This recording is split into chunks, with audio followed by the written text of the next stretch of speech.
Muy buenos días. Buenos días, profesor. Buenos días, profe. Buenos días. Buenos días, profe. Buenos días, profe. Buenos días. ¿Cómo me están escuchando? ¿Bien? ¿Me están escuchando? Sí, señor. Sí, señor. Perfecto, perfecto, profe. Eso, bueno, mil gracias. Bueno, es una satisfacción hacer este pequeño curso dentro del programa general del derecho, que es lo atinente a los contratos.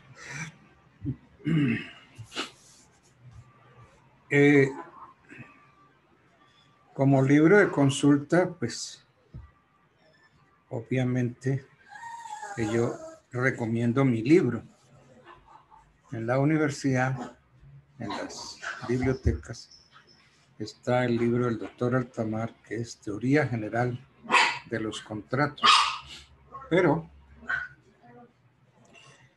en materia de contratos, pues nadie ha dicho la última palabra, de modo que cualquier libro de contratos que ustedes tengan sirve de consulta.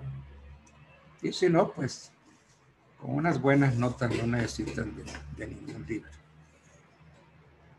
Bien, antes de meterme en el tema de qué es un contrato, vamos más o menos a hacer un paneo general de los contratos. Entonces, hay contratos que sirven de título. Ese colchones de aguantárselo para quedarse por ahí máximo un día. Sí. Y ahí para arriba ese colchón es insoportable, le da uno hasta dolor de cabeza. Valeria, tienes el micrófono abierto. Bueno, ahora sí.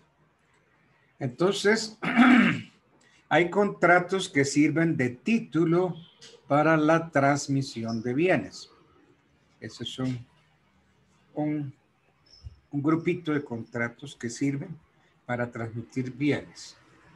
¿Cuáles son esos contratos que sirven para transmitir bienes? Tenemos compraventa y permuta. Compraventa y permuta. Juego y apuesta. Juego y apuesta. Renta vitalicia.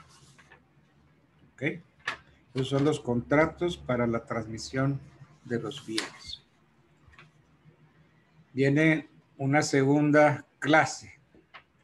Contratos de concesión del uso de los bienes. Contratos de concesión del uso de los bienes. ¿Cuáles son esos? Arrendamiento. Comodato. Mutuo y anticresis. Repito, contratos de concesión para el uso de los bienes. Arrendamiento, comodato, mutuo, anticresis. Bien, se acabó la segunda división de los contratos. Tercera división general de los contratos. Vienen los contratos de servicios personales. ¿Cuáles son esos contratos de servicios personales? Son el mandato, el depósito y el contrato de obra. Se acabó la tercera división de los contratos. Viene una cuarta división de los contratos que se llaman contratos de garantía o de aseguro de obligaciones. Contratos de garantías. ¿Cuáles son esos contratos garantía? La fianza, la prenda, la hipoteca. Fianza, prenda, hipoteca. Se acabó la cuarta parte de división general de los contratos. Y viene la última parte. Vamos a llamarles contratos de solución de conflictos, contratos de solución de controversias. ¿Cuáles son esos? En primer lugar, la transacción, el compromiso y la cláusula compromisoria. Entonces, hagamos un repaso general. Estuvimos hablando de los contratos, cómo se dividen los contratos. Entonces, una primera parte están los contratos que sirven de título para la transmisión de los bienes. ¿Cuáles son esos contratos que sirven de título para la transmisión de los bienes? Son la compraventa y la permuta, el juego y la apuesta, la renta vitalicia. Ahí se acabó la primera gran división, la primera parte de los contratos, división de los contratos. Segunda parte son los contratos de concesión del uso de los bienes. Contratos de concesión del uso de los bienes. ¿Cuáles son esos contratos de concesión del uso de los bienes? Son arrendamiento, comodato, mutuo y anticresis. Ahí termina la segunda parte de división de los contratos. Tercera parte. Son contratos que se llaman de servicios personales. Contratos de servicios personales, ¿como cuáles? Como el mandato, el depósito y el contrato de obra. Ahí termina la tercera parte de la división general de los contratos. Cuarta parte, contratos de garantía. Esos contratos de garantía son fianza, prenda e hipoteca. Ahí termina la cuarta parte, la cuarta división de los contratos. Fianza, prenda, hipoteca. Y viene por último ya la quinta y última parte de contratos de solución de conflictos, que son la transacción, el compromiso y la cláusula compromisoria. Como les dije, pues yo consulto mi libro y consulto todos los libros que haya de contratos, porque todos los tratadistas hablan más o menos de lo mismo, ninguno se puede apartar de lo que es, lo que ordena la ley. Bueno, vámonos entonces a la definición de contrato. ¿Qué es contrato? Si tienen el Código Civil, por favor, ábranlo en el artículo 1495 del Código Civil.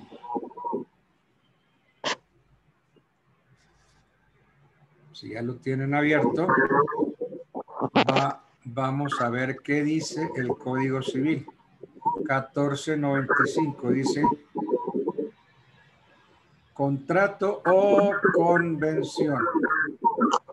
Por ahí oigo mucho ruido. Por favor, cierre el micrófono. Bueno, fíjense cómo empieza el artículo. Contrato o convención. ¿Esa O será hilativa o esa O será disyuntiva? Vamos a ver. Entonces sigamos con la definición.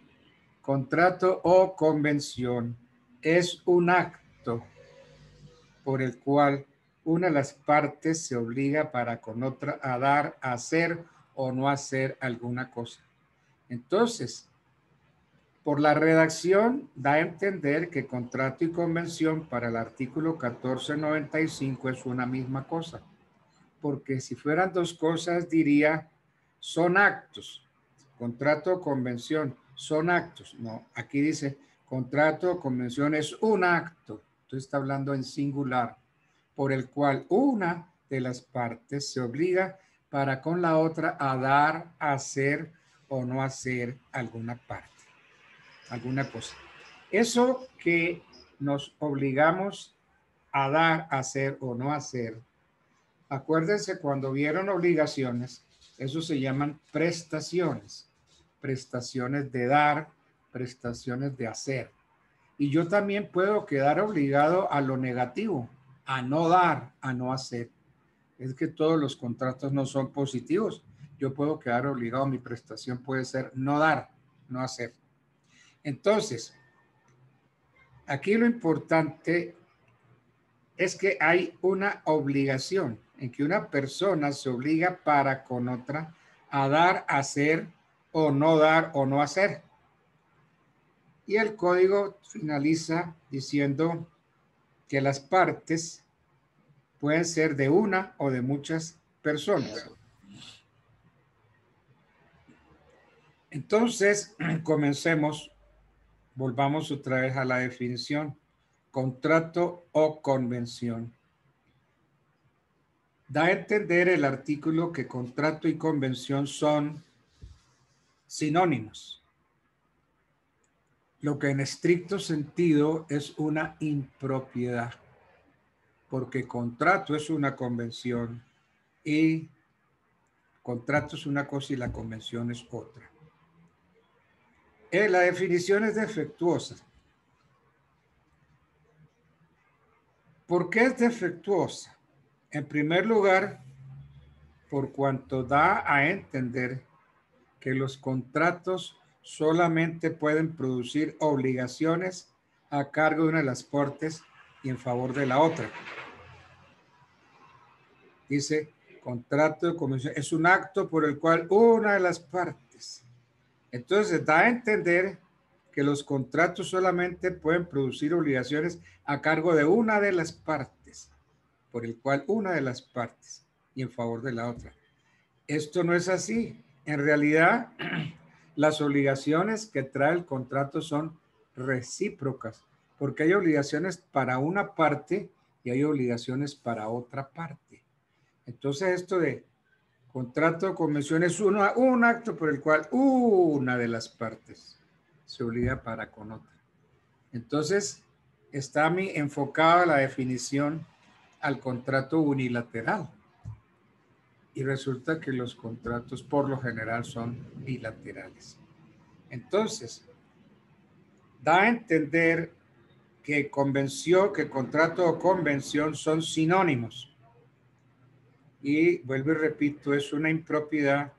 La definición es defectuosa porque da a entender que los contratos solamente pueden producir obligaciones a cargo de una de las partes y en favor de la otra, cuando en realidad las obligaciones son generalmente recíprocas. Es decir, que nacen a cargo y a cargo, nacen a cargo de ambas partes. Segunda impropiedad de la definición del 1495.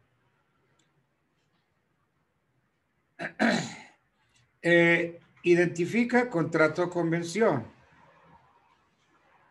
La doctrina ha considerado que el contrato es el género y la convención es la especie. El objeto de la convención, ¿cuál es? El objeto de la convención es la creación, modificación o extinción de las relaciones jurídicas de cualquier naturaleza. El objeto de la convención es la creación, modificación o extinción de las relaciones jurídicas de cualquier naturaleza. Y el objeto del contrato es exclusivamente la creación de obligaciones.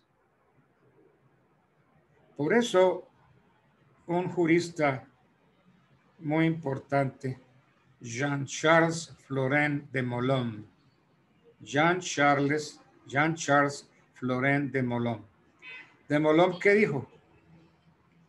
Todo contrato implica una convención, pero no toda convención es un contrato. Todo contrato implica una convención, pero no toda convención es un contrato. Interesante la forma como de Molon resume el asunto del contrato o convención. Todo contrato es una convención, pero no toda convención es contrato. Hay otra tercera aclaración o análisis al artículo 1495. confunde el objeto de la obligación. El objeto de la obligación es dar, hacer o no hacer. Confunde el objeto de la obligación con el objeto del contrato. ¿Cuál es el objeto del contrato? Crear obligaciones. Entonces, el tercer análisis radica en que la definición confunde el objeto de la obligación, que es de dar, hacer o no hacer, con el objeto del contrato, que no es otro que el de crear obligaciones.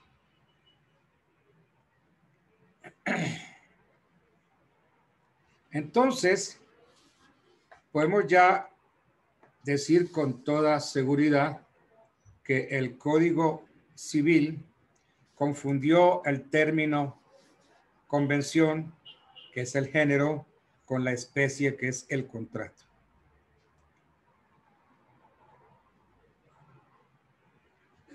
Entonces, ¿qué sería el contrato?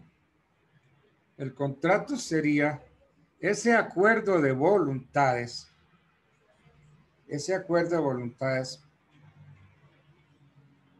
que tiene por fin crear obligaciones, bien a cargo de una o a cargo de todas las partes que intervienen en la relación jurídica. Contrato sería el acuerdo de voluntades con el fin de crear obligaciones, bien a cargo de una o de todas las partes que intervienen en la relación jurídica.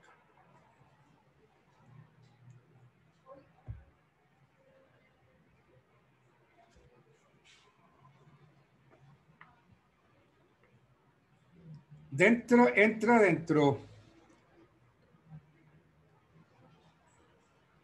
dentro de la noción de los contratos lo que se viene llamando autonomía de la voluntad.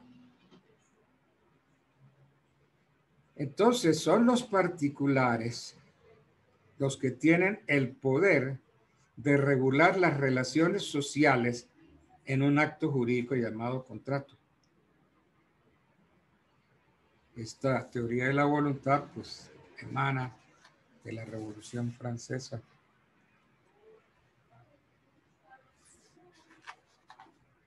Entonces,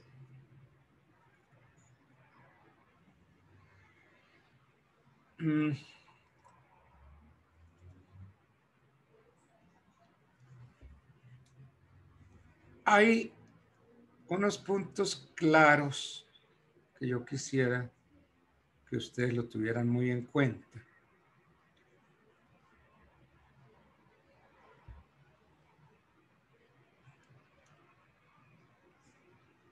Que no pueden derogarse por convenios particulares las leyes en cuya observancia están interesados el orden público y las buenas costumbres.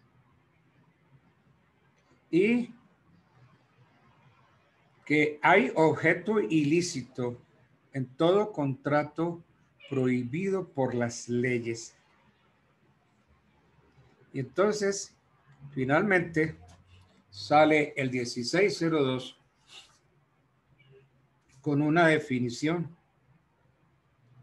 Dice, con todo contrato legalmente celebrado es una ley para los contratantes y no puede ser invalidado sino por su consentimiento mutuo o por causas legales.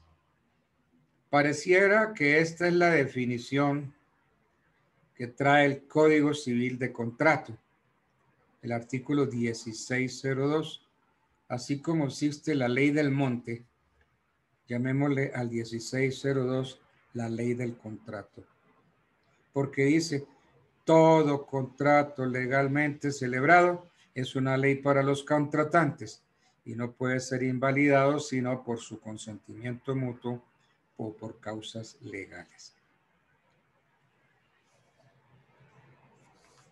Aquí nos metemos en otro problemita. Todo contrato, dice el 1602, todo contrato legalmente celebrado es una ley para los contratantes.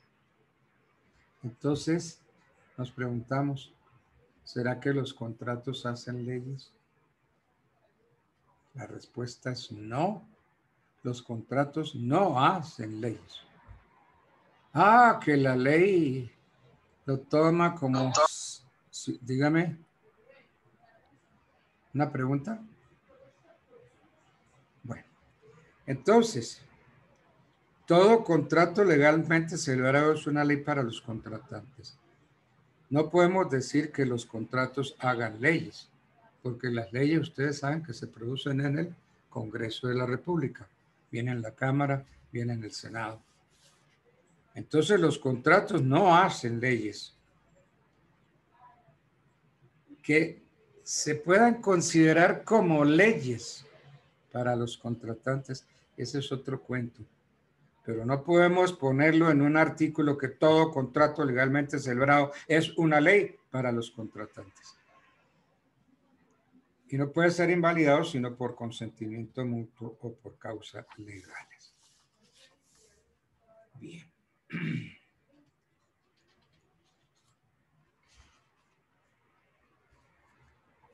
El artículo 496 trae otra clasificación de los contratos.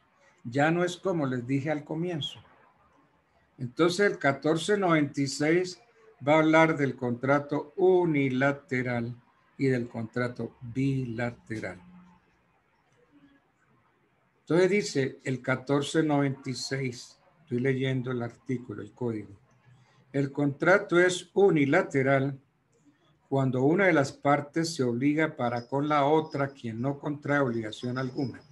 El contrato es unilateral cuando una de las partes se obliga para con la otra quien no contrae obligación alguna. Y bilateral cuando las partes contratantes se obligan recíprocamente.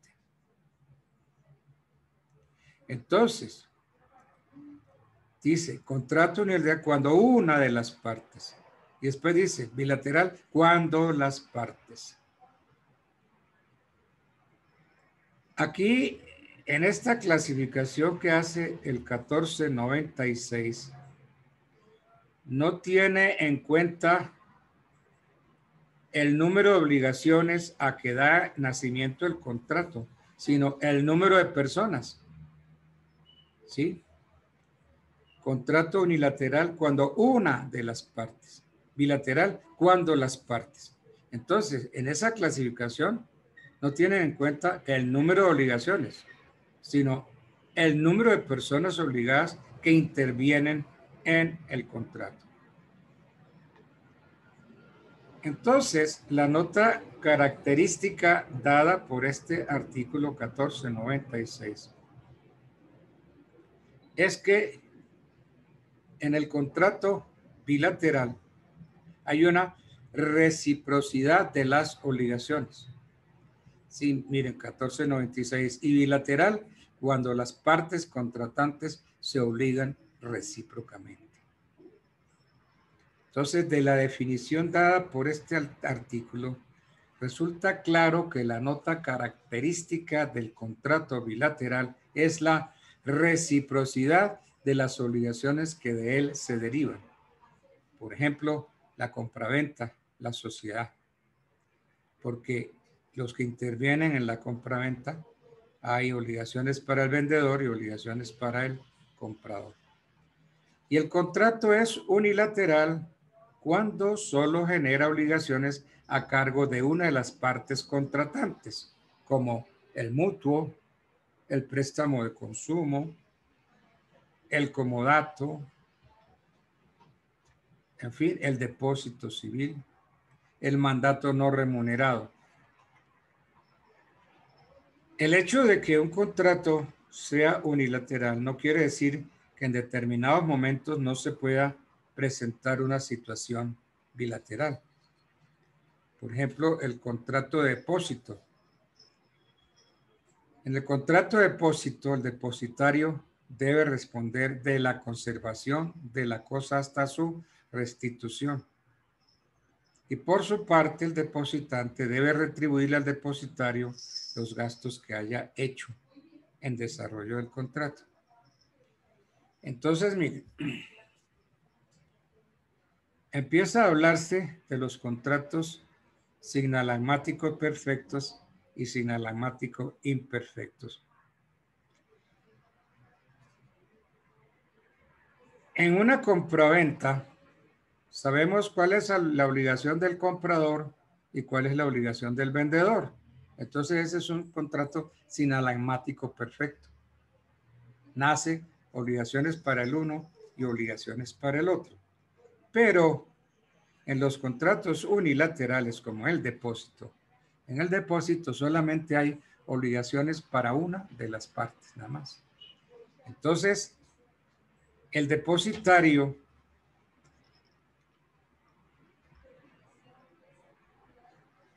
responde de la conservación de la cosa hasta su restitución. Entonces, ese contrato de depósito, al principio, digamos, que sea gratuito.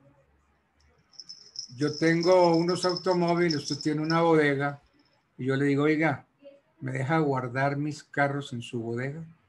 Usted me dice, sí, hágale, guárdelos. Entonces es un contrato gratuito. Yo no estoy pagando por ese depósito de carros. Usted me presta la bodega y yo los guardo ahí. Ese contrato es sinalagmático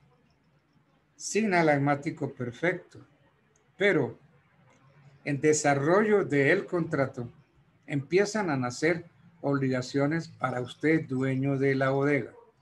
Usted viene y me dice, mire, doctor, aquí me han dicho que hay gente por ahí merodeando, rondeando la bodega. Entonces yo me veo como obligado a poner cámaras. Entonces el dueño de la bodega pone cámaras. Después, perdóneme, pero es que siguen insistiendo los amigos de lo ajeno. Yo voy a tener que contratar vigilancia. Entonces contrata vigilancia. Perdóneme, pero los carros se están deteriorando porque les cae tierra, polvo, y entonces se van a dañar esos carros. Entonces yo ya contraté los servicios de un muchacho que lava, limpia los carros. Entonces gastos para el dueño de la bodega. Y así empieza en desarrollo de ese contrato que fue gratuito, empiezan a salir obligaciones para el dueño de la bodega en el ejemplo que hemos dado. Y entonces ese contrato que era perfecto se va convirtiendo en sinalagmático imperfecto. Porque en los contratos bilaterales imperfectos, la reciprocidad de las obligaciones no se presenta en la celebración del contrato, sino en el desarrollo del contrato. Se van produciendo posteriormente. Esos son los contratos sinalagmáticos imperfectos.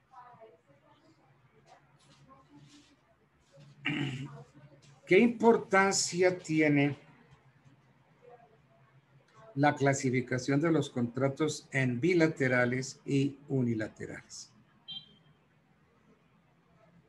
Tiene enorme importancia esta clasificación de los contratos en unilaterales y bilaterales.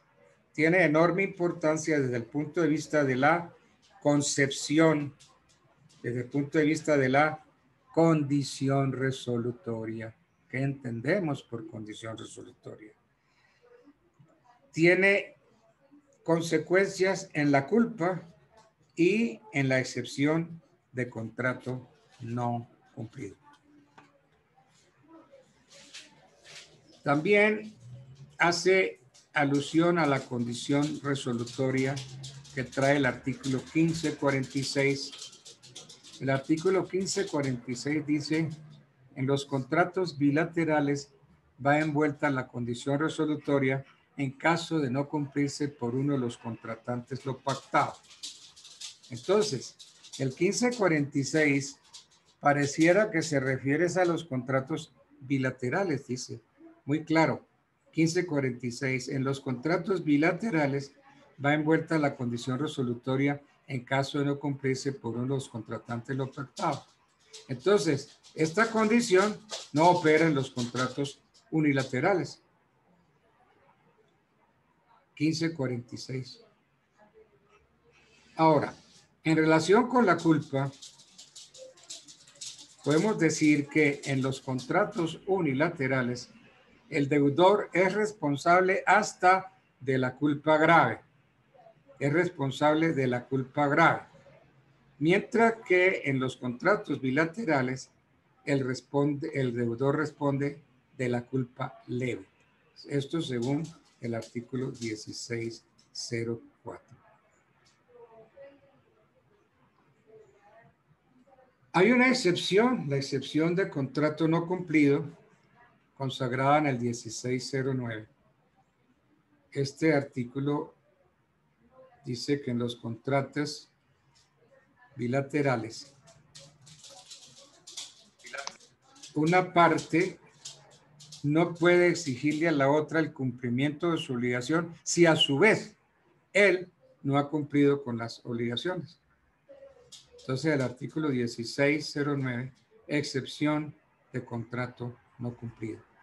Esta es una excepción que no está en los códigos de procedimiento civil.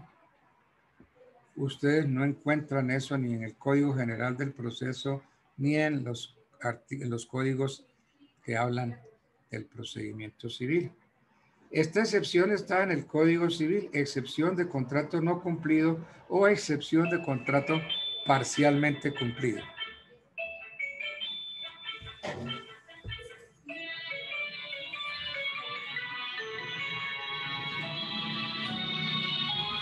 Perdón un momentico. Aló. Buenos días, sí. No, Edgardo. Es parecido, pero no es lo mismo. ¿Quién habla?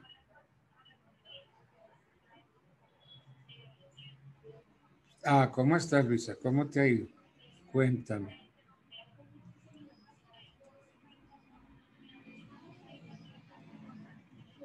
En este momento estoy dictando la clase.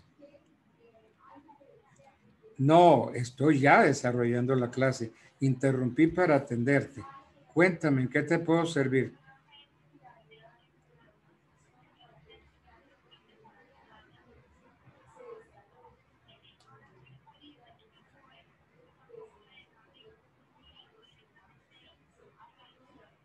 Pues no te sabría decir, eso ya sería hablarlo con no sé, con Elki o algo así, porque yo sí estoy con mi curso de contratos y ya llevo un rato hablando de contratos.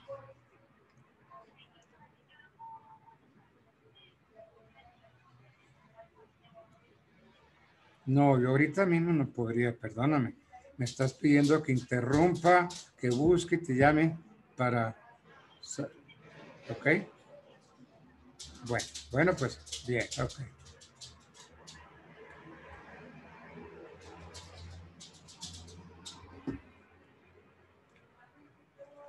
En fin, perdonen ustedes, una niña del call center, averiguando cuál es el link, porque hay un estudiante que no ha podido entrar. En fin. Bueno, se dan el lujo de interrumpir una clase. Bien. Entonces, les decía que en el artículo 1609 del Código Civil encontramos una de las excepciones que pueden oponerse en cualquier proceso, que es la excepción de contrato no cumplido o excepción de contrato parcialmente cumplido. Es que para que usted me exija a mí el cumplimiento del contrato, por su parte usted tiene que haber cumplido lo suyo o haberse allanado al cumplimiento de sus obligaciones. Esa es la excepción de contrato no cumplido o parcialmente cumplido de que trata el artículo 1609 del Código Civil.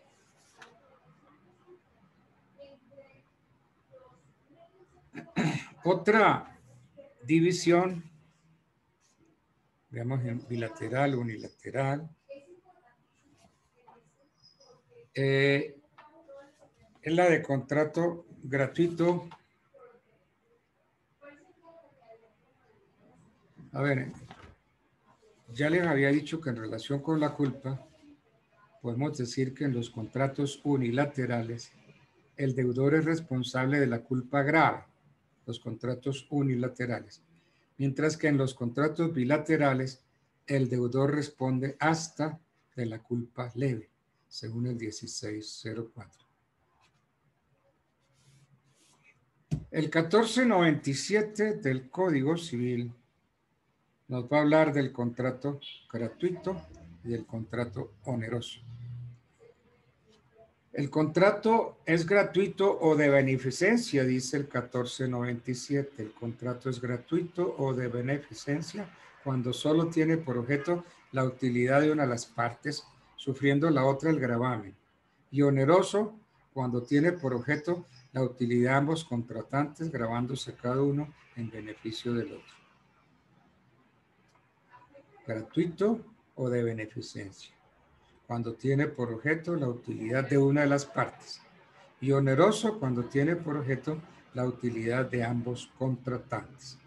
Profe, ¿Aló? profe, sí lo molesto un poquito, me atraso. Es que no me quedó claro lo de la convención y el contrato. ¿Usted me puede aclarar un poquito más eso? ¿Qué, Claro. qué es la convención exactamente? Y pues el contrato está definido, pero la convención no me queda clara.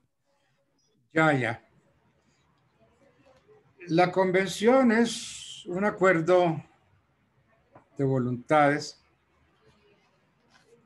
que no necesariamente genera contrato. Convención. En cambio, el contrato sí es un acuerdo por medio de la cual se generan obligaciones para las partes. Entonces, el contrato es una cosa, el contrato genera obligaciones y la convención no necesariamente genera obligaciones. Entonces, la convención es un simple acuerdo de voluntades. Acuerdo de voluntades. Mientras que el contrato sí trae obligaciones. Porque ¿qué es lo que produce obligaciones? El contrato. El contrato produce obligaciones. Por eso es que decíamos, lo estábamos analizando, que el 1602 trae lo que se llama la ley del contrato. Todo contrato legalmente celebrado es una ley para las partes. En cambio, la convención no. La convención simplemente puede ser cualquier acuerdo, pero no podrá producir obligaciones. En el momento en que la convención produce obligaciones, deja de llamarse convención y se va a llamar contrato. El problema es que los redactores del Código Civil, que lo tomamos del Código Civil chileno, confundieron el término contrato con la convención. ¿Y cómo lo confundieron? Al ponerle la O. Contrato o convención. Contrato o convención. Es un acto por el cual. Entonces, al ponerle la O, entonces esa O es una O ilativa. Entonces se tomó como sinónimo. Contrato o convención es un acto por el cual. ¿Sí ven? Que el artículo confunde el término contrato con el término convención, lo cual es una impropiedad, ¿no? Entonces, el Código Civil confundió el género llamado convención con su especie, que es el contrato, fuente de obligaciones. Entonces, el contrato como acuerdo de voluntades tiene por fin crear obligaciones a cargo de una o de todas las partes que intervienen en el acto jurídico. Esa es la diferencia. Entonces, para el Código Civil, en la definición del 1495, los da como sinónimos, contrato o convención. Entonces, los toma como convención. Y ya hemos visto que es una impropiedad y que la definición es defectuosa.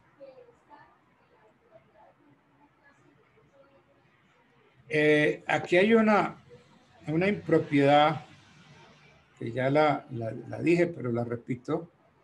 Contrato o convención es un acto por el cual una de las partes. Entonces, aquí da a entender que los contratos solamente pueden producir obligaciones a cargo de una de las partes. ¿Sí? Un acto por el cual una parte se obliga para con otra. Entonces, ¿quién es la que queda obligada? Una parte. ¿Y a qué se obliga? A dar, a hacer o no hacer. Entonces, esa definición del 1495 es defectuosa en 3 aspectos, diría yo. El primero, por cuanto da a entender que los contratos solamente pueden producir obligaciones a cargo de una de las partes y en favor de la otra. Eso es falso, porque en realidad las obligaciones del contrato son generalmente recíprocas, nacen a cargo y a favor de ambas partes. La segunda impropiedad de la redacción, por cuanto la identificación que el texto legal transcrito, o sea, el 1495, hace entre las nociones de convención y contrato, la doctrina ha considerado que la primera es el género y la segunda la especie. Y entonces no podríamos aceptar esto porque el objeto de la convención repito, es la creación, modificación o extinción de las relaciones jurídicas. El objeto de la convención es la creación, modificación o extinción de las relaciones jurídicas. Y el objeto del contrato exclusivamente es la creación de obligaciones. Por eso les decía yo el pensamiento de de Molon. Todo contrato implica una convención, pero no toda convención implica un contrato. La tercera impropiedad de la redacción del 1495 es que confunde el objeto de la obligación. El objeto de la obligación es dar, hacer o no hacer, con el objeto del contrato, que no es otro que el de crear obligaciones. Entonces, el contrato crea obligaciones y se confunde el objeto de la obligación, o sea, las prestaciones. El objeto de la obligación son las prestaciones de dar, hacer o no hacer, con el objeto del contrato, que no es otro que el de crear obligaciones. Entonces, podemos decir ya con toda claridad que el Código Civil confundió el género convención con la especie, el contrato, que es la fuente de obligaciones. Entonces, en conclusión, podríamos definir el contrato como el acuerdo de voluntades tiene por fin crear obligaciones. El contrato como acuerdo de voluntades tiene por fin crear obligaciones a cargo de una o de todas las partes que intervienen en la relación. Entonces, el contrato como acuerdo de voluntades tiene por fin crear obligaciones a cargo de una o de todas las partes que intervienen. ¿Te quedó más o menos claro? Sí, doctor, muy bien, gracias. Sin embargo, no le dé pena, no le dé pena. Si todavía... Profesor. Dígame. Profe, buenos días. ¿Me puede dar un ejemplo de convenciones, por favor? Bueno, la convención es un convenio particular. Podemos ponernos de acuerdo a ir a una convención de transportadores, pero si en esa convención yo no adquiero obligaciones, no puede decirse que por el mero hecho que nos pusimos de acuerdo varios en ir a esa convención, entre nosotros haya un contrato, ¿no? Nos pusimos de acuerdo para ir a una a un acto multilateral, bilateral o plurilateral, una convención de transportadores. Pero nosotros podemos ir simplemente para oír, ver, tomar notas, pero no nos estamos obligando a nada. Eso es una convención. Entonces, la convención sí hace parte, porque en todo contrato tiene que haber una convención, pero no todas las convenciones, no toda convención es un contrato. Eso lo aclaró, como les dije, de Molombo, un sabio. Profe, buenos días. Buenos días. Profe, Bueno, podríamos decir que los contratos colectivos de trabajo, las convenciones que se firman en sindicato de empresas, vienen siendo, o esas convenciones pasarían a ser contratos, ya que se obliga a las empresas o se obliga a una de las dos partes. sí, correcto.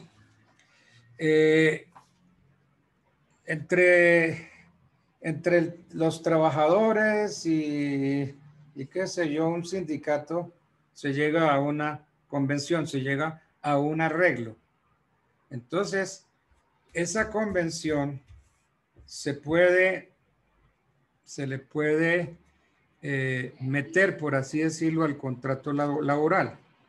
Usted entra a trabajar en una empresa y le dicen, mire, usted va a ser trabajador nuestro, vamos a celebrar así sus obligaciones, pero tenemos una convención colectiva del trabajo, una convención colectiva que al firmar con nosotros el contrato, usted se compromete a cumplirla. ¿Sí ven? Entonces yo celebro un contrato de trabajo, pero ahí me meten en una convención colectiva, una convención que está entre los trabajadores y la empresa. ¿Sí? Entonces, sí, esas convenciones colectivas se van a meter en los contratos laborales y hacen parte de los contratos laborales. Bueno. Bien, habíamos dicho ya que hay una división entre los contratos gratuitos y los contratos onerosos. El 1497 nos dice el contrato es gratuito o de beneficencia. Entonces el contrato gratuito también se llama contrato de beneficencia. El contrato es gratuito o de beneficencia, dice el 1497, cuando solo tiene por objeto la utilidad de una de las partes, gratuito, para una de las partes y sufriendo la otra el gravamen, contrato gratuito. Una parte se beneficia, la otra se grava.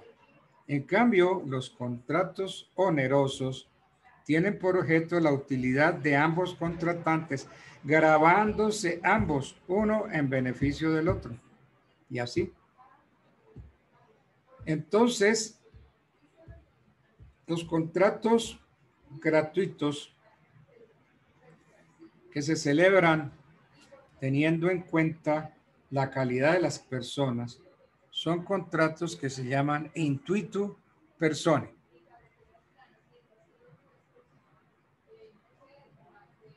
Intuito persona. Se celebran teniendo en cuenta la calidad de las personas. Y en los contratos onerosos, pues la responsabilidad es para ambas partes se comprometen. Entonces, tomen nota de esto. Los contratos gratuitos jamás son comerciales. Los contratos gratuitos jamás son comerciales. Los contratos onerosos siempre son comerciales. ¿Por qué?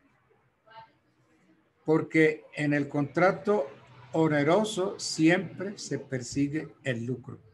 Los contratos onerosos siempre son comerciales, pues persiguen lucro. En cambio, los contratos gratuitos jamás son comerciales porque no van a perseguir el lucro. Bueno. Bien. El 1498 del Código nos dice, el contrato oneroso es conmutativo. Ahora vamos a ver las características del contrato conmutativo. ¿Qué condiciones debe reunir? 1498. El contrato oneroso es conmutativo cuando cada una de las partes se obliga a dar o hacer una cosa que se mira como equivalente a lo que la otra parte debe hacer, debe dar o hacer. Entonces, el contrato oneroso es conmutativo porque yo me obligo a algo, me obligo a dar o hacer. Y lo que la otra parte se obliga para conmigo, también de dar o hacer, se miran como equivalentes. Entonces, si yo compro una casa por 10,000 millones de pesos, es porque la casa vale los 10,000 millones de pesos. Eso es un contrato oneroso, pero es un conmutativo, porque por 10,000 millones me entregan una casa que sí vale 10,000 millones. Ahora, si yo entrego 10,000 millones y me entregan un rancho de lata, ese contrato no es oneroso, pero no es conmutativo, porque lo que yo doy no es igual a lo que recibo. Entonces, en el conmutativo será siempre, si lo que yo doy se mira como equivalente a lo que yo recibo. Ahora, si el equivalente consiste en una contingencia incierta de ganancia o pérdida, se llama aleatorio.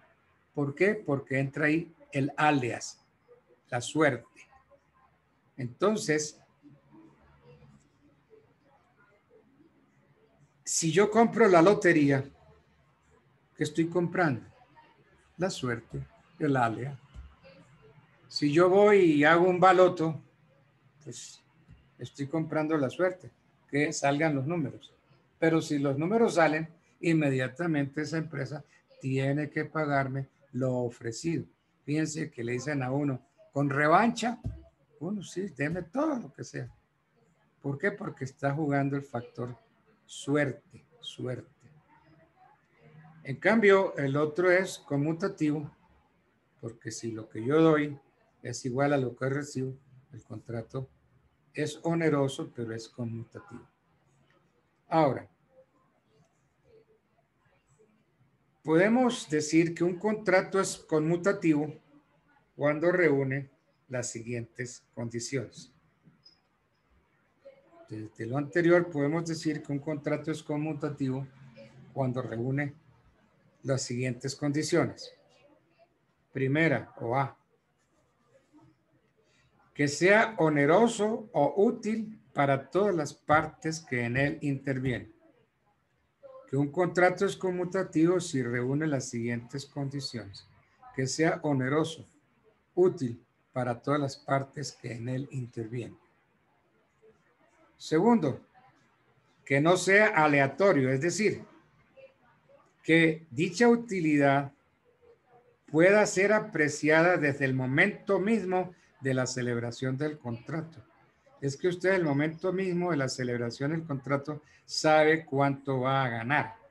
Entonces ahí no hay suerte, ahí no hay ningún factor aleatorio. La utilidad puede ser apreciada desde el momento mismo de la celebración del contrato. Porque yo puedo celebrar un contrato, un mismo contrato que si se mira de un punto de vista puede ser aleatorio o si se mira desde otro punto de vista es un contrato conmutativo. Mire, usted tiene algodón en su finca. ¿Cuánto sembró? ¿Cuánto espera? ¿Cuántas hectáreas espera recibir? Celebremos, yo le compro todo ese algodón que usted acaba de sembrar. Entonces, el dueño me dice, listo, yo le vendo todo el algodón que sembré, se lo vendo en tanto. Allí ya están definidas las cosas. Pero lo otro es, oiga, yo le compro el algodón. Sí, se lo vendo, pero vea, yo le compro, pero al precio medio que esté para cuando salga la cosecha. Ah, eso ya es distinto. Entonces depende de algo. ¿Cuál será el precio? Y del precio yo le compro el término medio, es decir, yo le compro por la mitad del precio que salga. Entonces ahí viene el segundo requisito, que no sea aleatorio, es decir, que la utilidad pueda ser apreciada desde el momento mismo de la celebración del contrato. En cambio, lo otro es aleatorio. Yo le vendo, pero sí, le vendo por la mitad, pero esperemos a ver cuál va a ser el precio para cuando el algodón se ve. Que un contrato es conmutativo si reúne la tercera condición, que produzca prestaciones que se miren como equivalentes entre sí, o sea, que determinen un cierto equilibrio en la economía del contrato. En la compraventa, por su naturaleza, la compraventa es conmutativa porque reúne los requisitos o los precitados requisitos.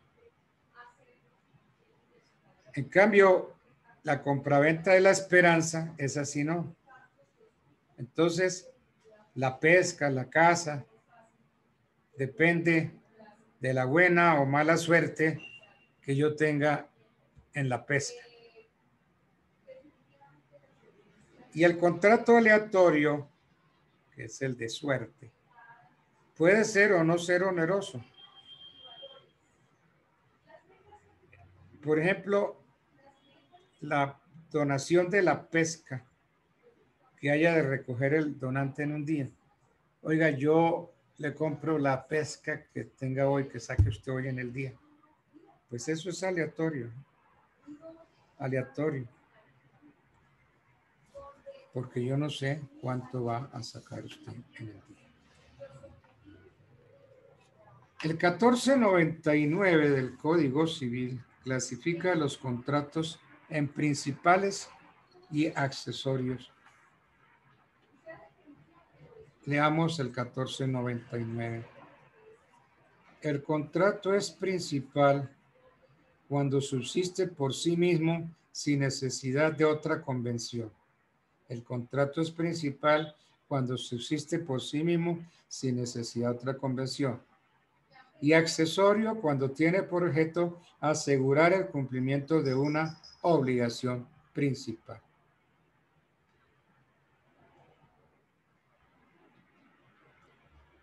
Por ejemplo, la compraventa es un contrato principal, subsiste por sí solo.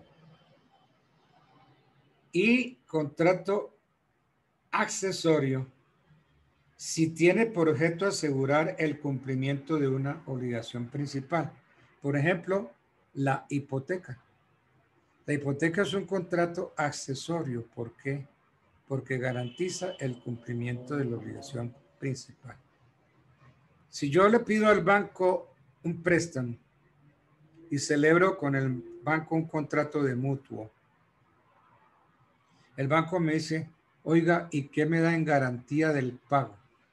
Y yo le digo, mire, le doy hipoteca sobre una casa que tengo. Entonces el banco mira y dice, sí, ok, le acepto la hipoteca. Entonces, ese contrato de hipoteca es un contrato accesorio. ¿Por qué? Porque garantiza el cumplimiento de la obligación principal, garantiza el pago del mutuo que yo celebré. Entonces, esa es la diferencia entre contratos principales y accesorios.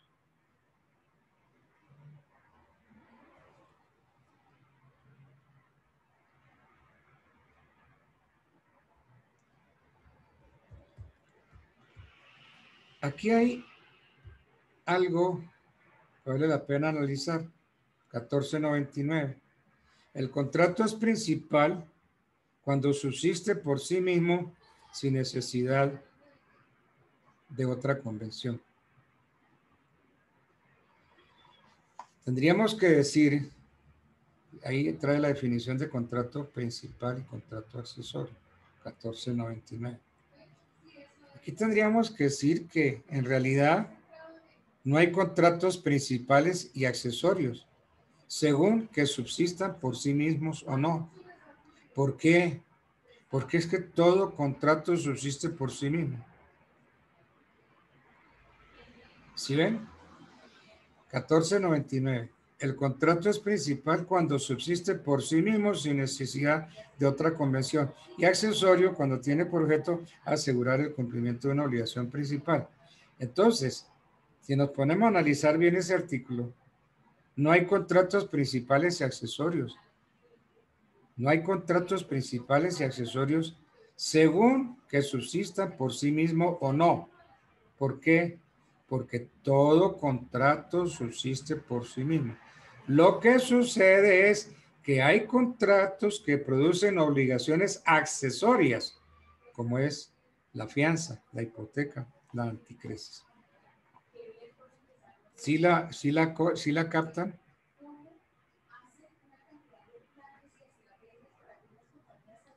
¿Captan esa diferencia que hay?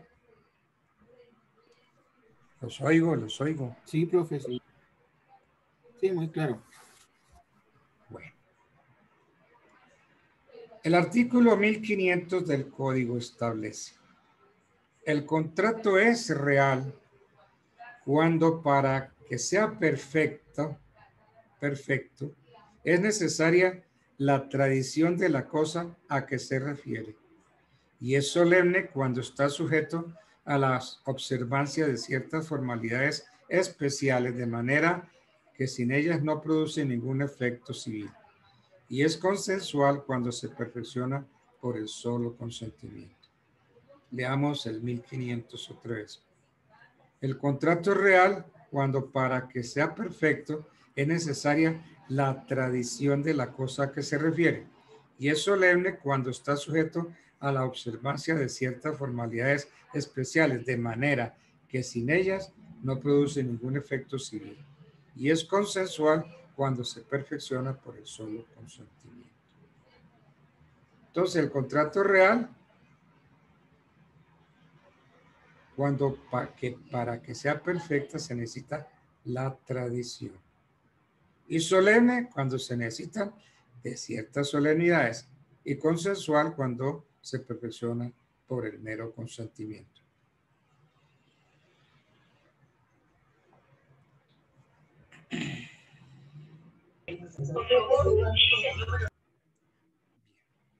Entonces,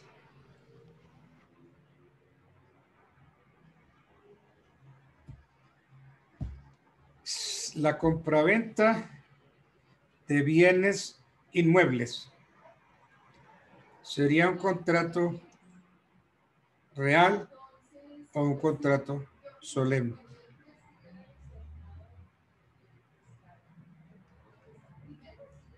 ¿Los dos? Ay, perdón. Yo creo que los dos, sí. Sí, es cierto, real, porque pues pide que en la compraventa hay entrega, pero lo que caracteriza la compraventa de bienes inmuebles en Colombia es la escritura pública. Porque usted no puede vender ni comprar una casa por un contrato privado. Tiene que ser por escritura pública. Entonces ahí hay una solemnidad, la escritura pública. En cambio, si usted tiene una bicicleta, yo se la compro. ¿Cuánto vale? Pues esto vale ¿qué? Vale 1 millón de pesos. Vale 3 millones. Mire, tome el millón, tome los 3 millones.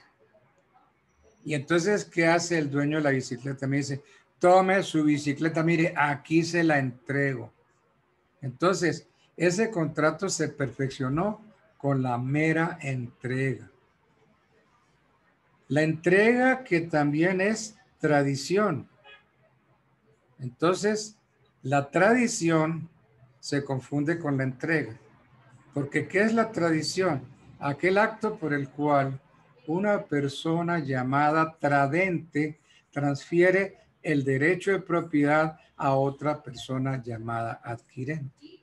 Entonces, Si usted me vende su bicicleta, usted es el tradente, porque usted me hace tradición de su derecho de dominio. Pero la tradición de su derecho de dominio se va a confundir con la misma entrega. Entonces, eso se habla de entrega-tradición.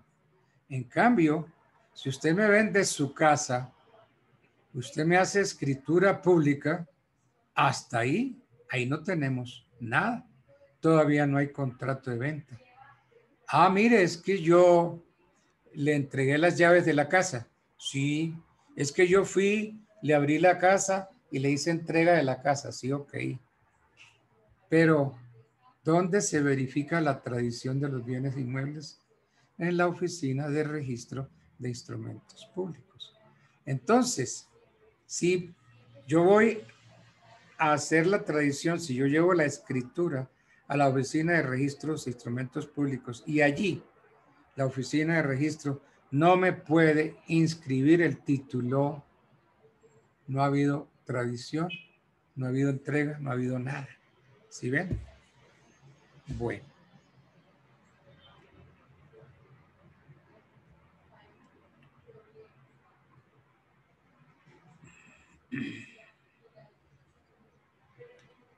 Hay otra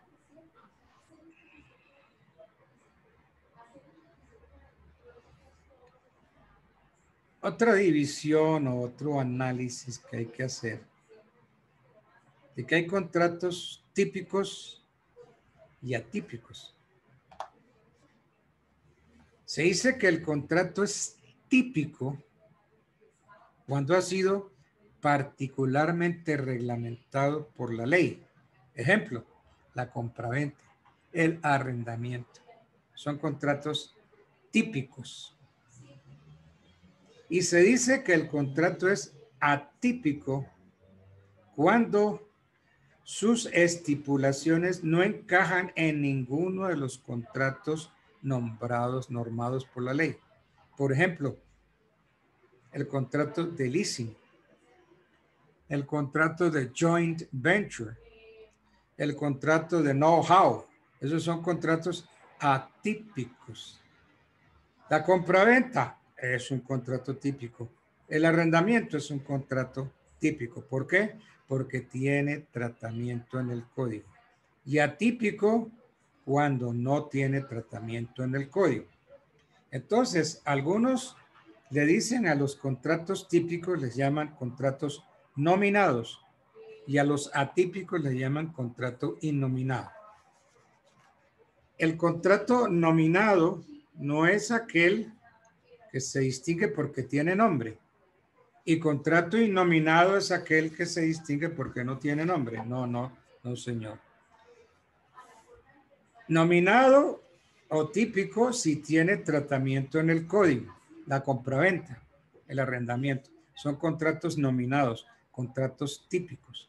Y si el contrato no tiene tratamiento, puede que tenga nombre, pero es atípico, es innominado.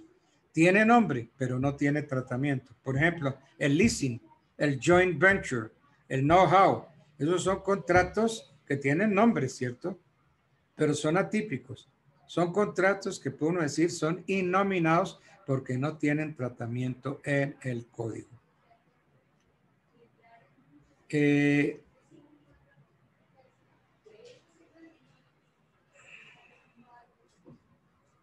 Los romanos hablaron, nos dieron una fórmula para saber cuándo un contrato es nominado o no. Ellos hablaron del do ut des, del do ut facias, del facio ut des y del facio ut facias. Ejemplo de los contratos nominados o atípicos. Nos dijeron los romanos, mire, usted no se preocupe, no se amargue la vida. Es que yo no puedo decir qué tipo de contrato es este, qué nombre le pongo. No.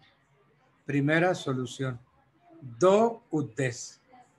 Si usted en este contrato encuentra que usted da para que el otro dé, y ese contrato no tiene nombre, llámele contrato innominado. Do ut des. Segunda fórmula. Do ut fachas. Que yo hago para que tú hagas. Yo doy para que tú hagas. Do ut des. Do ut des. Doy para que des. Si en este contrato yo doy para que tú des, el contrato es innominado. Do ut des. Do ut fachas. Doy para que hagas. Facho ut des. Hago para que des. Y facho ut fachas. Hago para que hagas. Entonces, 4 fórmulas para los contratos innominados. Do ut des. Do ut fachas. Facho ut des. Facho ut fachas. Fórmula de los contratos innominados. Sabían derecho los romanos, ¿no? Qué sabios. Desde el tiempo de los romanos, desde el tiempo justiniano. Y todavía estamos utilizando esas fórmulas. Si yo doy este contrato, oiga, doctor, yo estoy estudiando, pero ¿qué nombre le pongo a este contrato? Pues no se amargue la vida. Mire, a ver. Y en no, es que en este contrato yo doy para que tú des. Bueno, contrato innominado. Es un contrato innominado. Do ut des. Mire, doy para que hagas, porque es que aquí doy para que tú hagas. Contrato innominado. Facho ut des, hago para que des. Y facho ut facha, yo hago para que tú hagas. Esas son las 4 fórmulas para encontrar, para saber si un contrato es innominado o un contrato es atípico.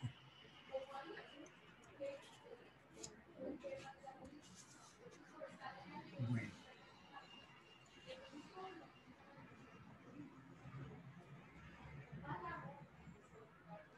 Hay otra serie de clasificación de los contratos. Hay contratos preestipulados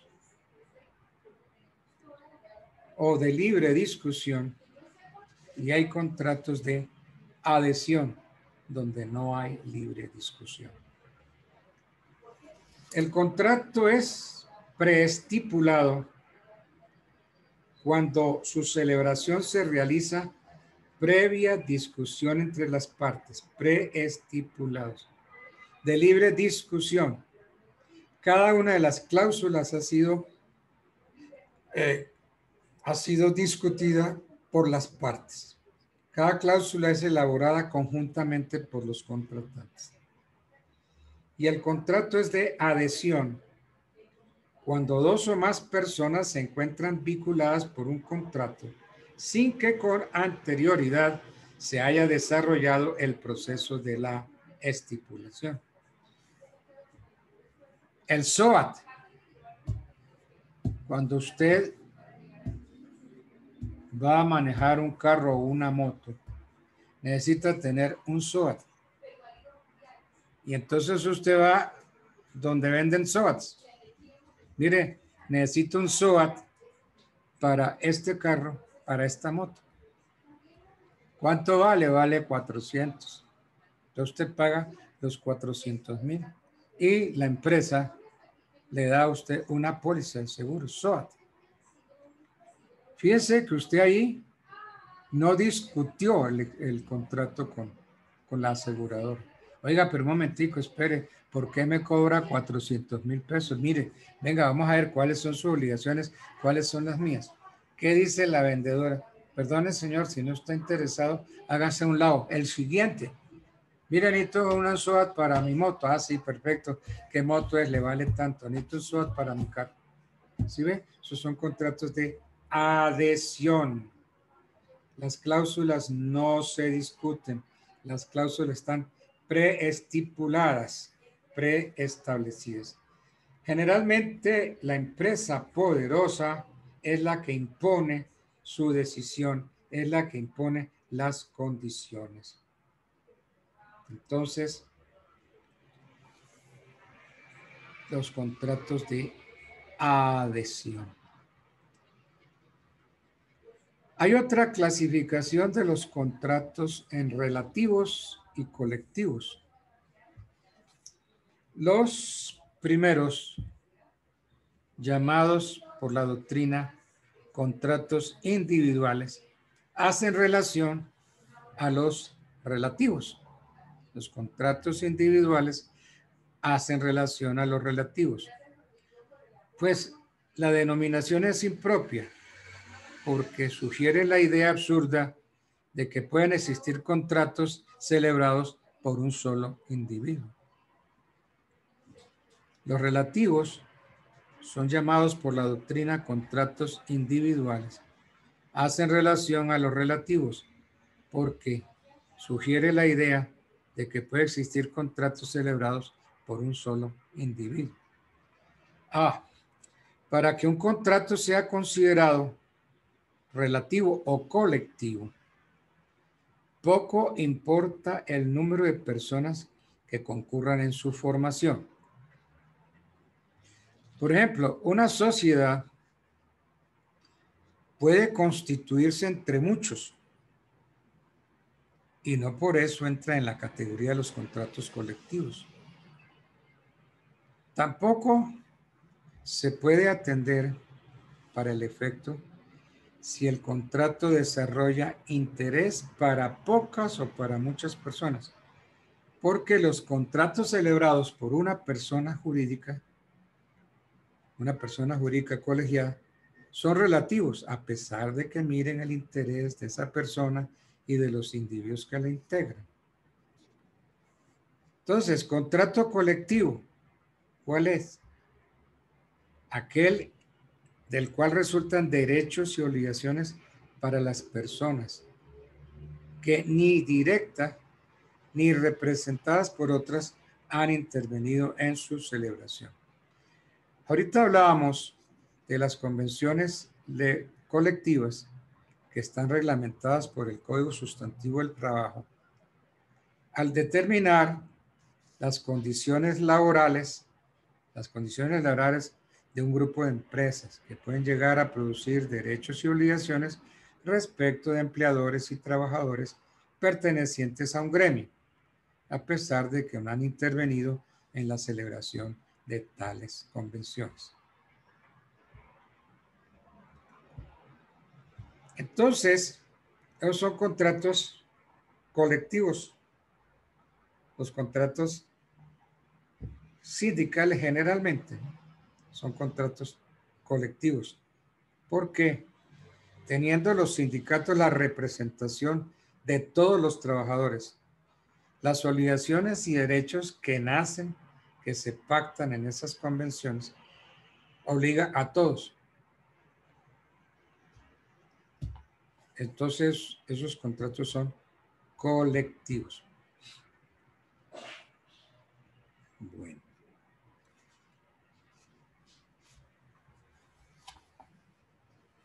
Me preocupa porque he estado haciendo un análisis de la división de los contratos.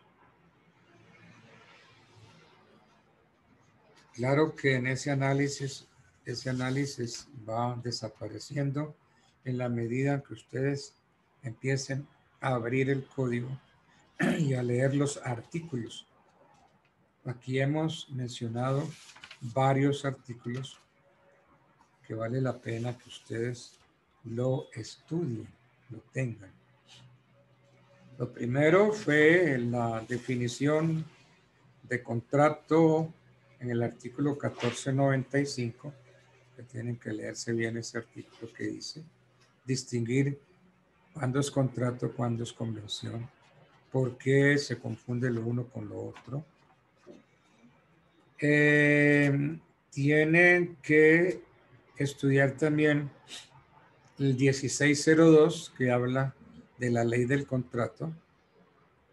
Todo contrato legalmente celebrado, ley para los contratantes. Tienen también que acudir a la división del 1496 entre contrato unilateral y contrato bilateral. Tienen que estudiar también el 1497, que habla de contrato gratuito o de beneficencia. Contrato gratuito o de beneficencia, y de contrato oneroso cuando tiene por objeto la utilidad de ambos contratantes. Entonces, estudiar el 1497. Tienen que estudiar también el artículo 1498 del Código, cuando dice que el contrato oneroso es conmutativo. Artículo 1498 del Código Civil. El contrato oneroso es conmutativo cuando una de las partes se obliga a dar, a hacer una cosa que se mira como equivalente de lo que la otra parte hace por uno. La compraventa. Si yo entrego 10,000 millones de pesos, espero que usted me dé una casa o una finca que sí vale 10,000 millones de pesos. Ese contrato sería conmutativo. En cambio, el baloto es un contrato aleatorio. Así como me puedo ganar muchos millones, de pronto no me gano nada, porque no tuve la suerte, no me salieron los números. Bueno. El 1499, que me clasifica los contratos en principales y accesorios.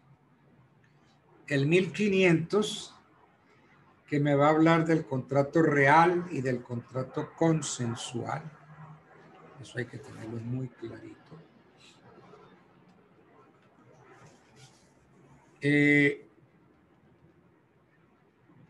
Me va a hablar de los contratos típicos y atípicos, de los contratos preestipulados, o sea, los llamados de libre discusión, porque en su celebración se realiza previa discusión de las partes. El contrato de adhesión, porque una de las partes impone las condiciones al otro. Una empresa poderosa le impone al otro las condiciones. El contrato del SOAT es un ejemplo claro de contrato de adhesión. O lo toma o lo deja. Usted no puede discutir el SOAT de su moto o el SOAT de su automóvil. ¿Cuál es su carro? ¿Qué peso tiene? ¿Qué cilindraje tiene? Y de acuerdo con eso, entonces el SOAT por un año le vale a usted 400,000 pesos o le vale 300 o lo que sea. Su moto, lo mismo, el cilindraje de la moto. Entonces se lo cobran a uno por el cilindraje. Ellos son contratos ya preestablecidos, no que impuestos. El contrato de adhesión, en verdad, en estricto sentido, no sería contrato. Es un acto unilateral porque el poderoso le impone al otro sus condiciones. El otro, ustedes y yo, que sacamos el SOAT, jugamos un papel pasivo en la operación. Entonces, no hay una libre discusión de las partes.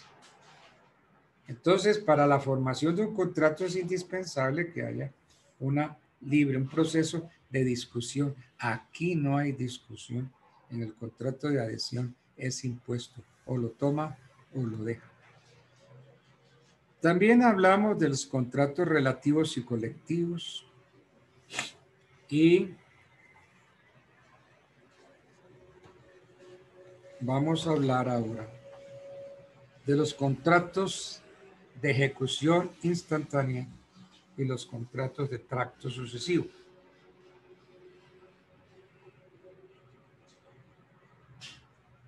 El contrato de ejecución instantánea, compraventa. ¿Cuánto vale ese par de patines? ¿Cuánto vale ese balón? Que vale 100,000, 200,000. Tome los 100,000, tome los 200,000. Tome su balón, ejecución instantánea. Ahí no hay nada que hacer. En cambio, en los contratos de tracto sucesivo, el cumplimiento de las obligaciones se hace en forma escalonada. a medida que va transcurriendo el tiempo, o se va cumpliendo o se va renovando. Por ejemplo, el arrendamiento. Que pagué enero. Bien, perfecto. Entonces ya tengo derecho a seguir viviendo. Que pagué enero y febrero. Ah, ya pagué enero y febrero. Tengo derecho de seguir viviendo. Tengo derecho de vivir enero, derecho de vivir febrero. Si en febrero pago marzo, pues entonces tengo derecho a vivir en marzo. Entonces, como que las obligaciones se van como que renovando o se van extinguiendo. Se van extinguiendo. Ya no es el contrato de 12 meses. Ya llevo 2 meses, ya llevo 3 meses. Ya me faltan 8 meses o me faltan 7 meses para cumplir el contrato. ¿Sí ve? Entonces esos son contratos de tracto sucesivo. Bueno.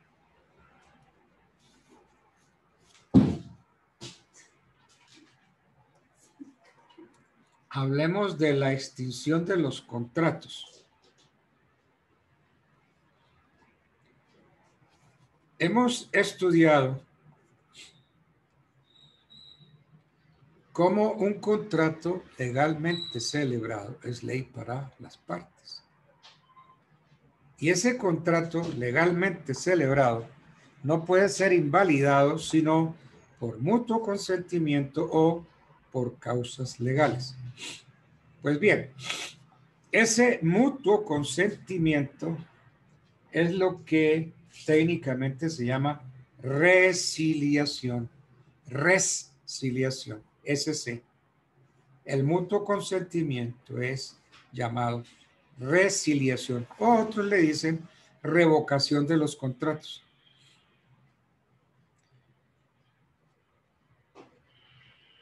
Entonces, la resiliación, que es la forma por la cual se invalida un contrato, no tiene una reglamentación específica como forma de extinción contractual.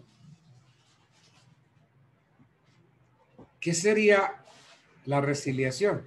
Pues el mutuo consentimiento de las partes para destruir el contrato que ellas mismas celebraron. Se ponen de acuerdo para destruirlo. Eso se llama resiliación. Mutuo consentimiento, resiliación.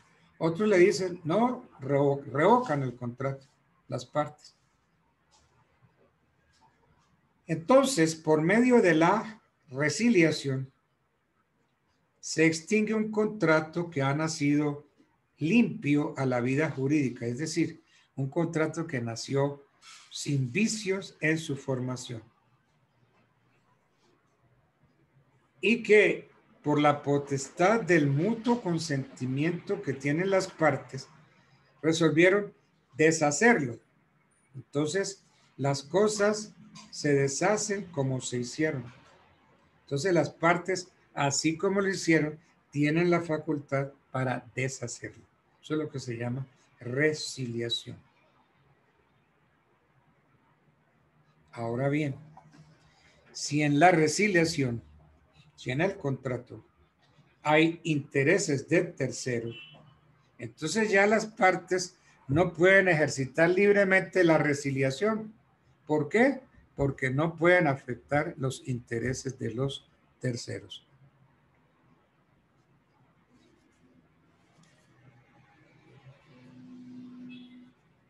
Entonces, fuera del mutuo consentimiento, como forma de extinguir los contratos, existen otras causas que hemos llamado, que el código dice, causas legales.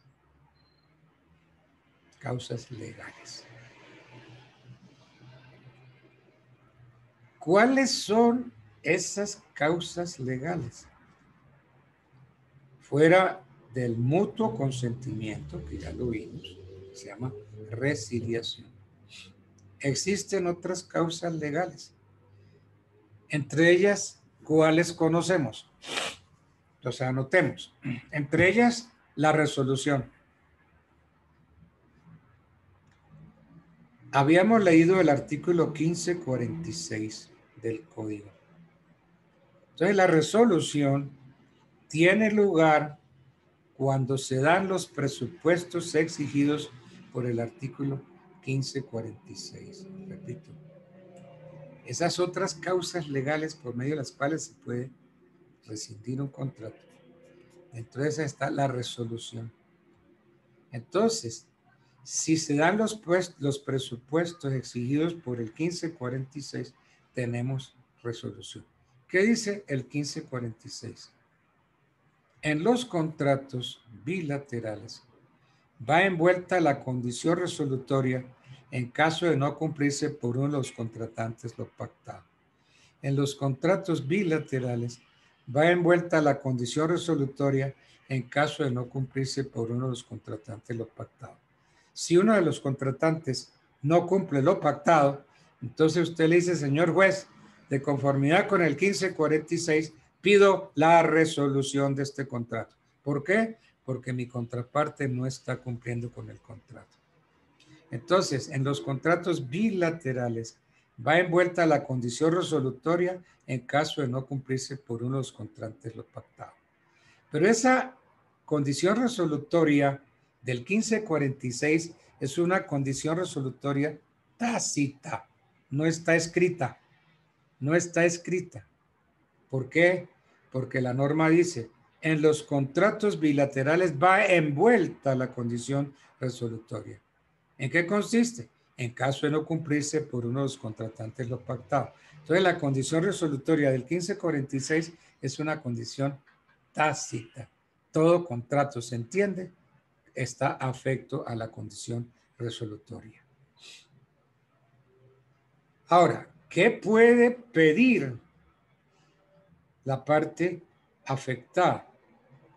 Entonces puede pedir a su árbitro o la resolución o el cumplimiento del contrato con indemnización de perjuicios.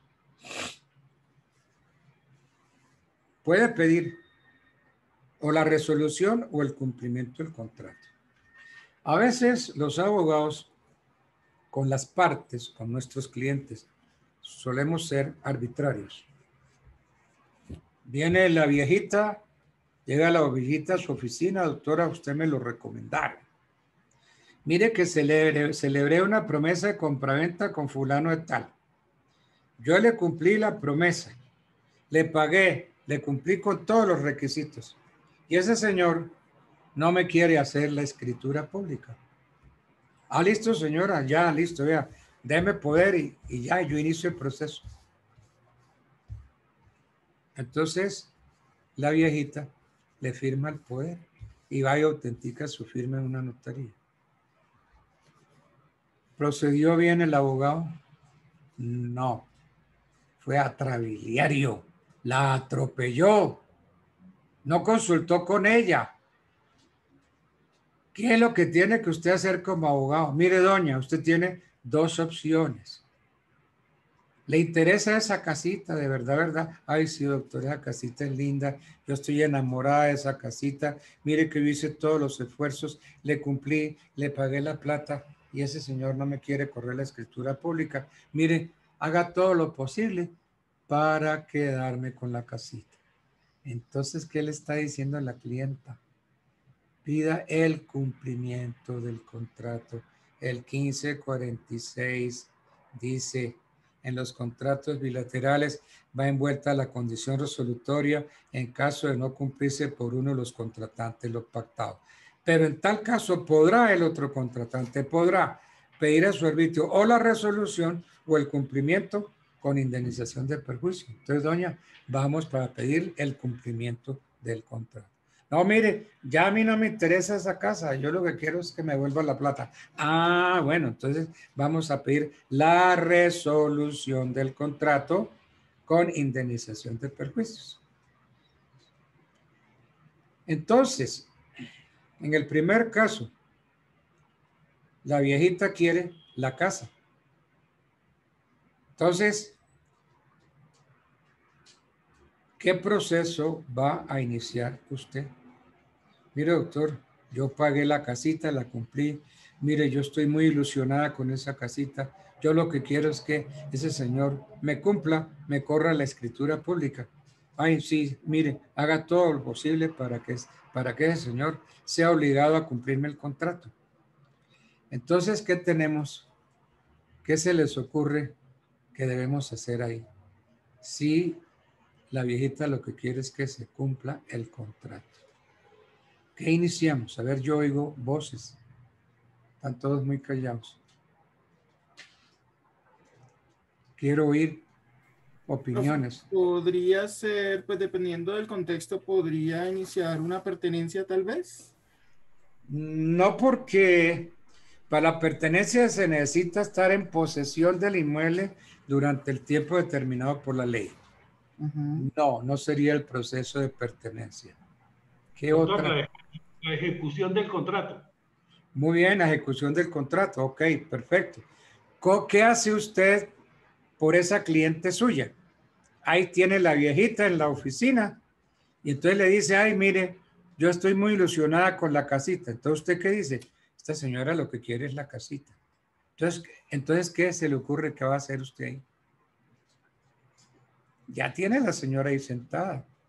Mire, a usted me lo recomendó el doctor Altamar, que fue decano de la Facultad de Derecho de su universidad. Hasta hace un mes fui decano. Entonces me lo recomendó y me dijo que usted era un magnífico profesional. Entonces, ¿qué tiene usted que hacer ahí? A ver, oigo. Un proceso de resolución de contrato. ¿Resolución? ¿Y eso es lo que quiere la viejita, que se resuelva el contrato? Mire, ahí está el abogado trabiliario, el abogado que impone su voluntad. ¿Eso es lo que quiere la viejita, lo que quiere su cliente? ¿La resolución? ¿O no será más bien que lo que ella quiere es que le cumplan, que le entreguen su casita? A ver, lo sigo oyendo. Abogados. Ya ustedes son abogados. A ver. ¿Proceso para validar el contrato? Proceso para validar el contrato. No, el contrato está perfectamente hecho. Se hizo una promesa de compraventa. Las partes firmaron ante notario, autenticaron sus firmas. La viejita prometiente compradora tiene todos los recibos de pago. Ella ya cumplió con su parte. Entonces, ¿qué más hay que hacer ahí? A ver, abogados. Tema de examen. A ver. ¿Cuál es la obligación que tiene el prometiente vendedor? De dar, de entregar, de dar. Tradición, la tradición. Momentico, vamos por parte. Dar. ¿Sería dar? Dar y hacer la escritura, mi doctor. Ah, bueno. Entonces la obligación del prometiente vendedor es hacer. ¿Hacer qué? La escritura pública. Muy bien. Ya tiene definida la obligación del vendedor, del prometiente vendedor, hacer la escritura.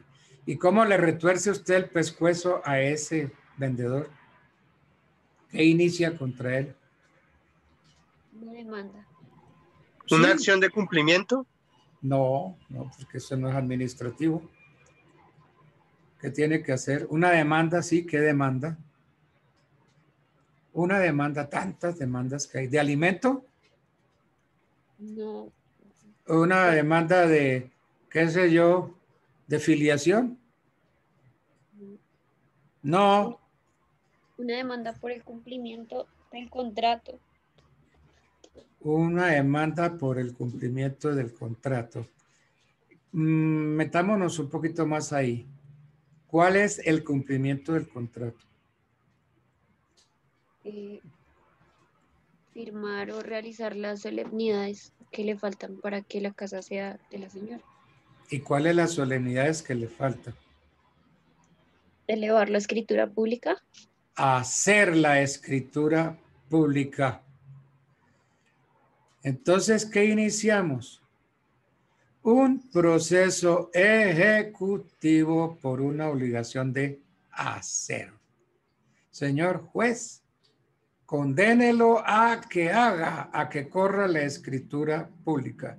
En caso de que él no corra la escritura pública, entonces usted, señor juez, y aquí hay una impropiedad que les duele a los procesalistas, entonces usted, señor juez, en nombre y representación del demandado, corre la escritura pública. Es impropio decirlo. Entonces, más bien, entonces usted, señor juez, dicte sentencia condenando al prometiente vendedor a correr la escritura pública que perfeccione el contrato. Entonces es un proceso ejecutivo por una obligación de hacer. Entonces viene el juez y profiere la sentencia condenándolo a hacer la escritura pública. Muy bien, pero a pesar de que lo condenó y todo, el demandado no cumplió. Entonces, ¿usted qué hace? Usted coge esa sentencia y se va a una notaría y le dice, señor notario, yo quiero guardar aquí en la memoria de su notaría. Vengo a protocolizar. ¿Qué es el protocolo en una notaría? La memoria de la notaría. Señor notario, vengo a protocolizar esta sentencia en el proceso ejecutivo de fulano contra sutano. En esta sentencia se condena a sutano a correr la escritura pública. Entonces, la sentencia sería el título, pero como la sentencia no es registrable, entonces toca convertir la sentencia en escritura pública. Entonces, señor notario, entonces el notario dice, compareció el día tal a mi oficina el doctor fulano tal, identificado con cédula tal, tarjeta penal, y impuso a consideración la sentencia proferida en el proceso tal, por medio de la cual se ordenó correr la escritura pública, Por consiguiente, entonces se archiva, se protocoliza esta sentencia. Entonces, esto ya se convirtió en escritura pública. Entonces, usted sale con la escritura pública y la sentencia y se va a la oficina de registro de instrumentos públicos para que allí le reciban y le anoten y se haga la tradición. Entonces, la tradición es el registro de instrumentos públicos. Se va a registrar es la escritura pública que hizo el notario y se acompaña la sentencia. Entonces ese ya sería el título adquisitivo del dominio. Y ahí mismo también se hizo la tradición porque se anotó en la oficina el cambio de propietario. ¿Sí ven? Entonces así le dan gusto. Entonces se corre la escritura pública y entonces ya la viejita por escritura pública es dueña. Y si no entrega, entonces se hace el proceso de entrega. Y si es el caso, entonces se le hace lanzamiento, restitución de inmueble. Y entonces se opone también, se ejercita una acción reivindicatoria del dominio, ¿sí? Que es lo que va a tener que hacer Biden en el caso de que Trump no quiera salir de la Casa Blanca. Tiene que ejercitar una acción no posesoria, sino del dominio. Pues, bueno, aquí aplicando nuestro derecho al derecho gringo. Porque si Trump no sale, toca sacarlo ahí a las buenas o a las malas, ¿cierto? Se va a amarrar Trump desde la Casa Blanca, se va a amarrar ahí para que no lo saquen. Pero tienen que sacarlo porque ya no tiene título, él ya no es el presidente de los Estados Unidos. Él ya sería una persona como ustedes y yo que está viviendo ilegalmente una casa que por ley le corresponde habitarla a quien sea el presidente de los Estados Unidos. Entonces van a tener que cogerlo de las mechas o de otra parte, agarrarlo de ahí y sacarlo. Tienen que hacerlo. Yo no sé si él se exponga a eso, porque sería el único caso en el mundo en que para que un presidente deje su trono, toque cogerlo de las orejas, jalarlo y echarlo afuera, sacarlo a patadas de la Casa Blanca. Yo no creo que él se exponga a eso, pero tal parece que sí. Él está ahí tranquilo jugando golf, está en la Casa Blanca y de aquí no me salen, aquí me quedo. Y yo creo que la única que va a salir por sus propios medios va a ser Melania, la mujer de Trump. Es la única tristeza que hay, que se va lo bonito de la Casa Blanca, es Melania. ¿no? Entonces se va Melanie, una mujer muy hermosa. Claro que los gringos enemigos de Trump dicen, sí, una mujer hermosa, ella lo que es una puta fina. Sí, yo hablaba ayer con unos americanos, me decían, sí, Melanie tiene razón, es una mujer muy linda. Eso es una prostituta fina, una puta fina es lo que es Melanie. Y pues, ¿qué eligiéramos, no? ¿Le interesa Trump como persona o le interesará el emporio Trump, la plática de Trump? Yo no sé si esto, quién sabe qué habrá ahí. No Y Trump está interponiendo demandas por fraude electoral y no sé qué, no se quiere ir de ninguna manera. Pero mire usted, pensemos a la luz de nuestro derecho. Ellos tienen un sistema federalista, no un sistema centralista como lo tenemos nosotros. Nosotros sí tuvimos los Estados Unidos de la Nueva Granada y los Estados Unidos de Colombia, y el federalismo nació en Colombia con Santander, así como el centralismo nació con Bolívar. Entonces, ¿qué pasa? Que las elecciones han sido estado por estado. ¿Y quién es el único que puede ordenar una revisión de las elecciones? ¿Quién es el único que puede echar abajo una elección? Cada estado, que es autónomo, independiente de los demás. Entonces se necesitaría que Trump iniciara un proceso en cada estado o en los estados que él considere donde hubo fraude. Pero allá no hay un poder central, allá no hay, no es como nosotros que tenemos aquí, pues también un tribunal. No. Habría que iniciar tantas acciones, cuantos estados estén afectados. Por consiguiente, no hay una acción contra todos. Es que lo que le falta a Trump es derecho. Él tiene plata, pero no tiene conocimiento y no tiene asesores. Entonces yo lo veo muy difícil que por una sola demanda vayan a anular toda la elección, porque es que no es la elección, son las elecciones de los distintos colegios en cada uno de los estados. Miren que nos han venido dando datos que Pensilvania, que el estado tal, que el estado tal, que el estado tal, ¿sí? Entonces, habría que demandar en cada estado la elección. Pero si se queda, sería el único caso en el mundo en que habría que coger de las mechas al señor Trump, porque ya no sería el presidente, y decirle, usted es un particular, usted no puede estar en la Casa Blanca. Es como si usted o yo decidimos irnos a los Estados Unidos y nos metemos en la Casa Blanca. Aquí vine, aquí estoy, aquí me quedo. Sí, aquí me quedo. ¿Cómo me van a sacar de aquí? ¿Sí? De modo que, perdónenme un momentico que me dice que mi batería se está agotando. Voy a conectarlo a la corriente. Ok, ya lo conecté a la corriente. Pues bien, mis queridos abogados, me place mucho saludarlos, haber estado con ustedes en este inicio de esta materia tan linda que se llama contratos.